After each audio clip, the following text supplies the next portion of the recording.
Go ahead. Alrighty, so one thing that we've noticed throughout this round of readings with the TED Talk and the 2 articles was this theme of being a culturally responsive leader. And the question that we're posing is what things are entailed in being a culturally responsive leader, and how do we build an educational leader that kind of fits that mold? The one thing that I noticed when I was reading all of these is this, I was getting a little defensive, right? Because we're talking about being culturally responsive. And I know a lot of teachers who are trying this work, and I know there's so many teachers who are not, being introduced to it.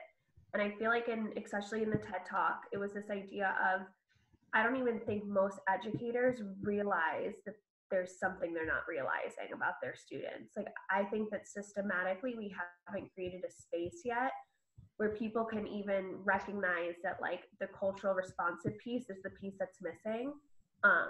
And that's where we need to be really making sure that teachers are prepared coming out of college, coming out of these programs.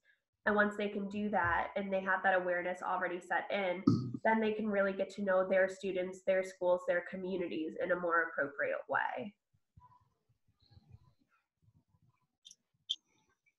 Yeah, and I think to touch off that, in the TED Talk with Dorinda Carter Andrews, she laid out 3 points that she thought that all teachers should be aware of when kind of approaching this idea. And the first was that there's a system in place that we all need to acknowledge and be cognizant of. 2, that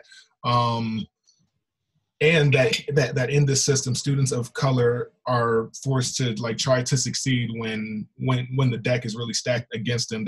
And that the second point is that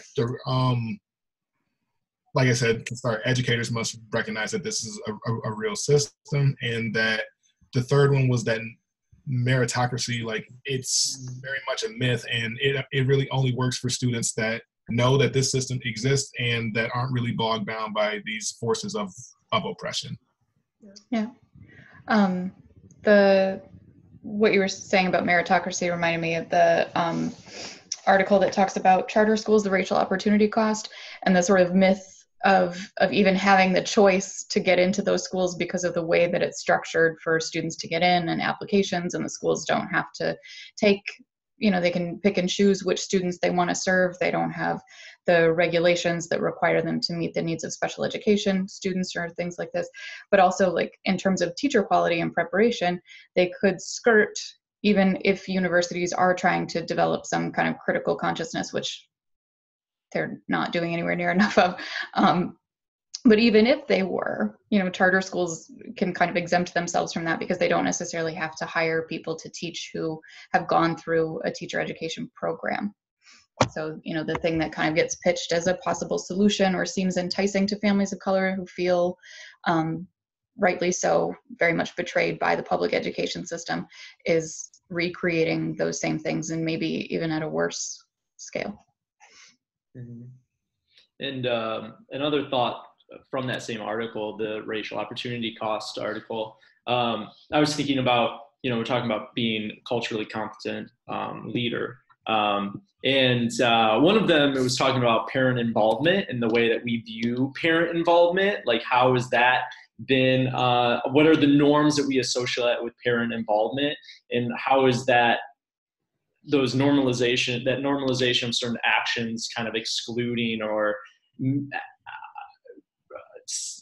making us look at certain parents and communities in deficit mindset. And so doing a lot of reflection on, how are we interacting with parents? Are we recognizing the funds of knowledge and the lived experiences that they bring to the table? And are we making them feel comfortable in our school culture?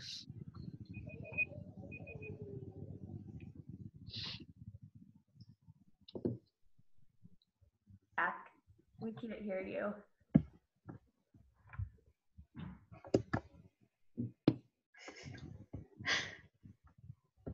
How do we incorporate parents into our system? It's really important because parents hold so much educational value at home, and whiteness really tends to pull these students away from their home families and what that looks like. is taking them away from a very strong value at home.